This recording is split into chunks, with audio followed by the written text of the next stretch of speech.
अगर मैं आपसे कहूँ कि इस 13 साल के इकलौते बेटे का मर्डर उसी के पापा ने किया है क्योंकि उसका विवाद चल रहा था अपने भाइयों के साथ प्रॉपर्टी को लेके, तो क्या आप मानेंगे? 7 मई 2026 ग्रेटर नोएडा के कासना थाने में कंप्लेन आती है कि 13 साल का लड़का सुधांशु भाटी गायब है।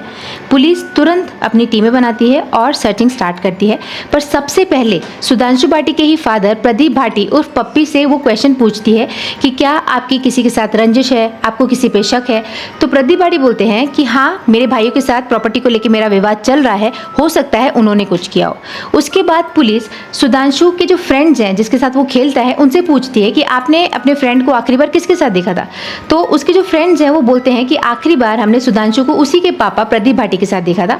फिर पुलिस प्रदीप भाटी से थोड़े क्वेश्चन करती है पर वो सेटिस्फाइंग आंसर नहीं देता, हर बार थोड़ा अलग आंसर देता है, कंफ्यूज दिखता है। पुलिस को थोड़ा डाउट होता है पर वो अपनी सर्चिंग में आगे जाती है और खोजबीन चालू रहती है। उसके बाद अगले ही दिन 8 मई 2026 को पुलिस को एक खबर मिलती है कि सिरसा गांव के एक तालाब के पास एक 13 साल के लड़के की लाश मिली है।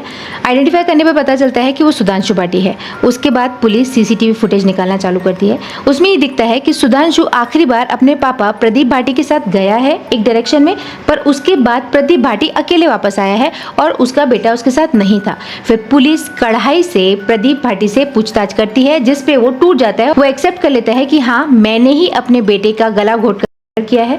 उसकी मौत का जिम्मेदार मैं अपने भाइयों को दिखाता, उसके ऊपर इल्जाम डालता और वो जेल चले जाते और मुझे प्रॉपर्टी भी मिलती।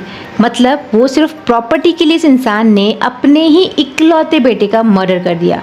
इसके बाद जब ये बात का खुलासा हो जाता है तो वो कैमरा के सामने नाटक करता है, अपने आप को मारने की कोशिश करता है, पर आसपास के लोग उसे रोक लेते हैं और उसे पुलिस के हवाले कर देते हैं।